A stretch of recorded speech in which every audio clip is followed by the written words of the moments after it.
de hoje do Jornal do Médico traz um médico, professor Dr. Eric Pires Lisboa, ele que é formado em medicina pela Universidade Federal da Paraíba, com residência médica em clínica médica pelo Hospital Universitário Alcides Carneiro, mestre em medicina pela Universidade Federal do Ceará, além de professor assistente da Faculdade de Medicina da da Universidade Federal do Cariri, UFCA, além de conselheiro do Jornal do Médico. Seja muito bem-vindo, professor Eric, e obrigado pela sua participação. Muito obrigado, Argolo. Uma boa noite aí para todo mundo. Obrigado aí pela participação. Maravilha. O assunto de hoje que nós vamos falar é sobre o diabetes, né, e o coronavírus. Então, vamos lá. Dentre os grupos de risco, né, dessa pandemia do coronavírus, estão os diabéticos, né? Por que os diabéticos, né, eles são tão mais sensíveis em contrair o coronavírus? Veja só, Argolo. Na realidade, a diabetes é um fator de risco para várias doenças, entre elas as cardiovasculares. E dentro do grupo de risco das pessoas que são infectadas pelo coronavírus e que necessitam de internação, boa parte delas são portadoras de doenças cardíacas. E dentro dessas pessoas que têm doenças cardíacas e que complicam, que vão necessitar de terapia intensiva, uma boa parte delas está associada ao diabetes. A gente sabe que o diabetes é uma doença crônica que normalmente promove uma diminuição da imunidade e, consequentemente, o paciente vai ficar mais suscetível a algumas doenças infecciosas.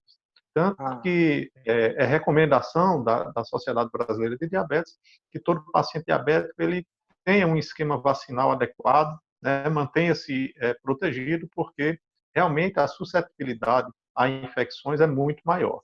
Então, nesses pacientes, existe um risco maior deles acabarem desenvolvendo complicações do coronavírus, que são as complicações respiratórias que vão levar à insuficiência respiratória, ou seja, os pacientes vão ter mais dificuldade para respirar e vão ficar mais suscetíveis à pneumonia viral, que na realidade acaba se tornando uma porta de entrada para outros agentes infecciosos, como as bactérias, que podem levar a uma pneumonia, né?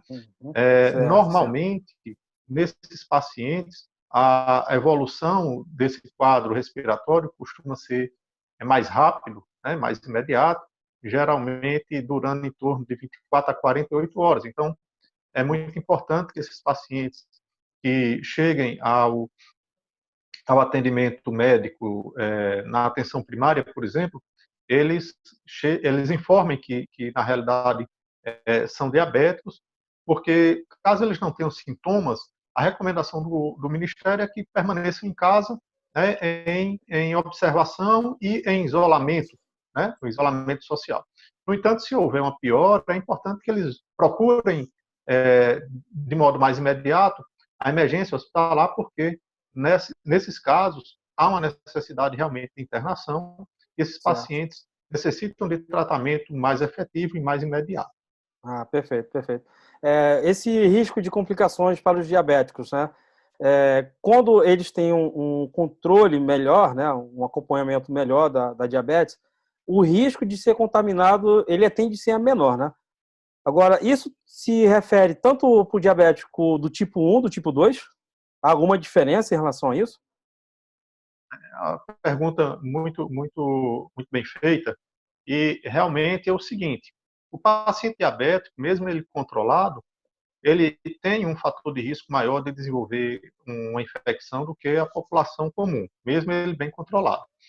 No entanto, essa questão de que seja diabético tipo 1 ou diabético tipo 2, isso ainda a gente não tem nenhum estudo mostrando qual tipo de diabetes que acomete mais. Pelo menos a gente não tem essas informações de maneira oficial, né? A gente sabe que dos pacientes que vão a óbito, né, em torno de 40% deles são diabéticos, tá? E mais de 80% deles têm complicações cardíacas ou renais, ou ambas. Então, a gente precisa, na realidade, observar realmente essa questão. O diabético tipo 2, por ser pessoas de mais idade, acabam ficando dentro daquele risco maior de suscetibilidade. Porém, aqueles pacientes que são insulino dependentes, os diabéticos tipo 1, que são mais jovens, não estão, vamos dizer assim, imunes ou não teriam uma proteção maior da infecção apenas pelo fato de serem mais jovens.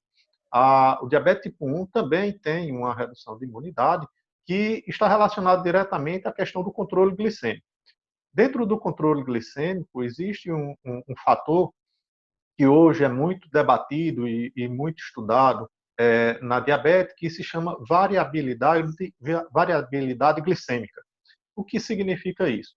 Que quanto maior, né, a oscilação da glicose nesses pacientes, maior o risco desses pacientes desenvolverem complicações e também uma diminuição da questão imunológica. Então, o que se preconiza hoje é que o tratamento procure manter dentro de uma faixa mais ou menos equilibrada esses níveis de glicemia, sem que elas não ultrapassem nem para cima nem para baixo, evitando a que a gente chama de variabilidade glicêmica elevada, né? Ou esses níveis de picos, tanto para cima quanto para baixo. Então, os pacientes diabéticos, a gente sabe que existe essa variabilidade glicêmica, mesmo naqueles com um bom controle glicêmico, que é a hemoglobina glicada. A hemoglobina glicada é um exame que se faz para medir a média estimada da glicemia, porém ela não faz essa análise, vamos dizer assim, mais direcional dessa variabilidade glicêmica. Ela faz apenas a média. Então, dentro da média, o paciente está tudo bem, mas pode ser que ele tenha uma variabilidade glicêmica muito alta, portanto, ele acaba tendo um risco maior de desenvolver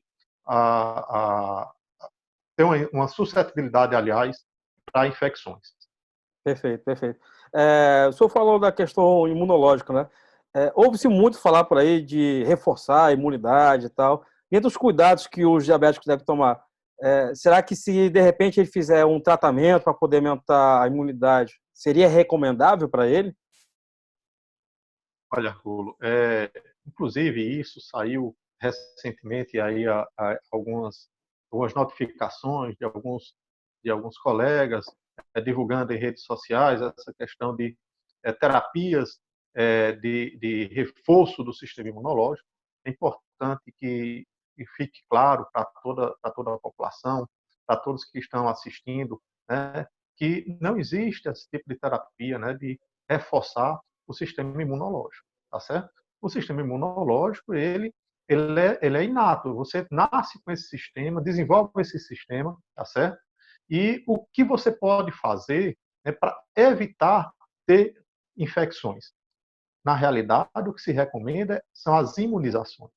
A gente sabe que as pessoas devem se imunizar, tá certo? Principalmente pacientes que tenham doenças crônicas, né, ou que tenham uma resistência imunológica mais baixa decorrente de sua doença, eles devem fazer um esquema vacinal adequado, com atualização dessas vacinas de acordo com o tempo estimado. Então, por exemplo, o paciente diabético deve fazer a vacinação, né, da difteria e tétano a cada 10 anos, como todas as pessoas da população normal, deve fazer a imunização da gripe, né, anualmente, por conta da questão das mutações virais, deve fazer a imunização para o pneumococo, né, que promove a pneumonia, então eles necessitam dessa imunidade, e a recomendação mundial é que se faça a renovação dessa injeção a cada 5 anos. No entanto, existe algum debate aí acerca de quanto tempo o paciente diabético também poderia fazer. Em princípio, permanece a cada 5 anos essa imunização para a pneumonia, né? Existe uma vacina, né, com 23 subtipos de pneumococcus, que é a recomendada para os pacientes diabéticos. Também para várias outras doenças, como o meningococo, tá certo? Que também ajuda a prevenir as complicações, né, de meningite, além das clássicas vacinação na infância, que deve ser feita rotineiramente. É importante que o paciente também diabético, né, caso ele não tenha nascido, né, depois da década de 80 e principalmente depois da década de 90, que foi iniciada a questão da imunização para as hepatites virais, e eles também tomem, né, a vacina para as hepatites virais. A hepatite B tem uma vacina, né, a hepatite C não, mas existe tratamento efetivo para eles, e que eles se cuidem, né? Precisa ter cuidado realmente para que não adoeçam e nem fiquem susceptíveis a essas infecções. A única maneira de você conseguir diminuir essa suscetibilidade realmente é fazendo as imunizações adequadamente. Perfeito, perfeito. Bom, os cuidados básicos contra o coronavírus, a gente já está até assim, um pouco cansado, que na verdade não cansa, a informação nunca é demais. É cumprir a questão da quarentena, do isolamento social, é algo realmente assim, muito difícil, mas necessário para a gente poder vencer essa pandemia, né? A higienização das mãos com álcool gel, água, sabão, mas especificamente os diabéticos. Haveria assim, algum cuidado a mais que ele poderia tomar para não contrair o coronavírus? Olha, nesse momento, realmente, os pacientes diabéticos que estão bem controlados, tá certo? Eles podem efetivamente trabalhar, né, dentro do contexto social que eles se encontram. Claro que a gente não vai colocar em exposição, por exemplo, pacientes diabéticos para atender pacientes de coronavírus, né? Isso daí já deve ser, então, estudado uma forma alternativa de que essas pessoas sejam remanejadas para outros setores de atendimento, né? É, existe uma recomendação da Secretaria de Saúde do Estado, né, de que se faça força-tarefas para o atendimento dos pacientes com coronavírus nos municípios. E aqui tem se recomendado fazer unidades sentinelas, né? Aqui no Ceará existem várias unidades que estarão recebendo os pacientes confirmado ou com suspeita de coronavírus e que estejam com a síndrome aguda respiratória grave, né, para o tratamento. Mas nas cidades do interior, muitos não têm hospitais, nem estrutura física, muito menos financeira para manter isso. Então, Verdade. a recomendação, né, é que essas pessoas que tenham maior suscetibilidade, que estejam mais propensas a adoecer com o coronavírus, que elas sejam remanejadas para um outro setor.